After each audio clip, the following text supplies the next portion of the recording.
હમણાં સમાજમાં ડિપ્રેશન એક વિકટ પ્રશ્ન છે, પણ ડિપ્રેશનમાંથી આપણને મહાદેવ દ્વારા સીધી મુક્તિ મળી શકે છે. અને without any reason we are thinking so much, it's called the depression. આ ડેફિનેશન બહુ નાની છે, પણ જે લોકો આ પીડા ભોગવતા હોય એને ખબર હશે. તો જે લોકોને આ પીડામાંથી મુક્તિ લેવી હોય એના માટે બહુ સરળ અને નાનો પ્રયોગ છે. દરરોજ સાંજે ગાયના દૂધની અંદર ચોખા પલાળી દેવાના, સવારે આ દૂધ ગાળી લેવાનું અને સૂર્યોદય સમયે સ્નાન કરીને મહાદેવના મંદિરમાં આવવાનું અને ભગવાન શિવજી ઉપર, શિવલિંગ ઉપર રુદ્રાષ્ટકમ બોલતા બોલતા એ દૂધનો અભિષેક કરવાનો.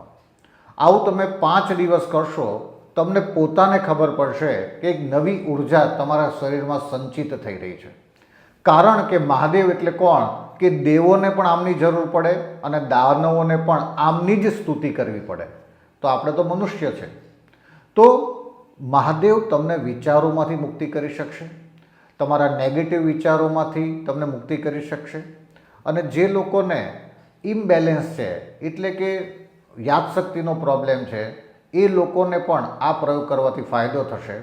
તો તમે જીવનની અંદર સીધી રીતે કોઈ એલોપેથિક દવાની ટ્રીટમેન્ટ ન ચાલુ કરી દેતા. ડિપ્રેશન એક વ્યવસ્થા છે, શરીરની વ્યવસ્થા છે. જેમ શરીરને તકલીફ પડે એમ આપણા મનને પણ તકલીફ પડતી હોય, પણ એ મનને નેગેટિવિટીમાંથી મુક્તિ કરવા માટે આપણી જોડે મહાદેવ છે. અસ્તુ. વંદે ગોમાતરમ. વિરલ બાપુ. મોજ.